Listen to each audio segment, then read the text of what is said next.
இது என்ன ஒன்றும் சொல்லாமல் அமைதியாக சாப்பிட போகிறீங்க? என்ன அமைதியாக சாப்பிட்டுட்டு இருக்கீங்க? இல்லாட்டினா தொணன்னு ஏதாவது பேசிட்டு இருப்பீங்க. இல்லை மதியா, இது உதிரியா ருசியா இருக்க மாதிரி இருக்குல்ல, அந்த சிக்கன்லாம் பார்த்தோன்னே பேச்சு வர மாட்டேக்கு. உன்னுடைய அந்த அந்த டேஸ்ட் வந்து ருசிக்க, நீ செஞ்ச சாப்பாடோட டேஸ்ட்டை ருசிக்கிறதுக்காண்டி இருக்கேன். இப்படி என்ன இருக்குது பார்த்த உடனே உங்களுக்கு? அது உனக்கு தெரியாது. என்ன தெரியாது?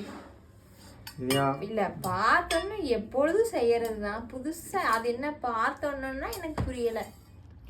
இந்த பாரு, இந்த குழம்ப பாரு, அப்படியே இங்கே ஒரு எண்ணெய் அப்படியே மிதக்க அப்படியே எவ்வளோ அருமையாக இருக்கு பாரு. சிக்கனை பாரு, இவர் அரிசியை பாரு எப்படி இருக்கு.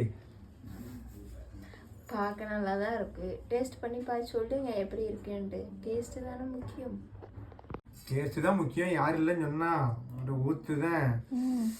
அப்படியே இந்த அப்படியே ஊற்றிட்டு அப்படி ஒரு விரவிட்டு கீழே கொஞ்சம் இந்த வெங்காயம் இதை வச்சுட்டு இந்த சிக்கனை கொஞ்சம் பிச்சையில் வச்சுட்டு இப்படி எடுத்து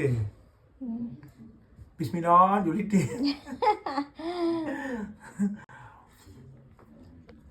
என்ன டேஸ்ட் மதியா, வேற லெவலில் இருக்கு. எல்லாரும் பிஸ்மில்லா சொல்லி சாப்பிடுங்கன்னு சொல்லுவாங்கன்னு சொல்லி தானே சவுண்டா இப்ப சொன்னீங்க. நம்ம எப்பொழுதும் மெதுவா சொல்லிக்குவோம் மனசுக்குள்ள, அப்படிதானே? ஆனா அவங்களுக்கு புரியாது.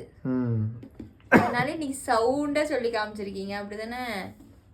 தெரியுது. நீங்க சொல்லும் போதே நான் கண்டுபிடிச்சிட்டேன். அதுக்குதான் எல்லாரும் கீழே வந்து பிஸ்மில்லா சொல்லி சாப்பிடுங்கன்னு சொல்லி போடுவாங்கன்னு சொல்லி தானே நீங்க சொன்னீங்கன்னு எனக்கு நல்லா தெரிஞ்சு. அவங்க சொல்லுவாங்க இல்ல வீடியோல. ஓகே சரி, சாரோட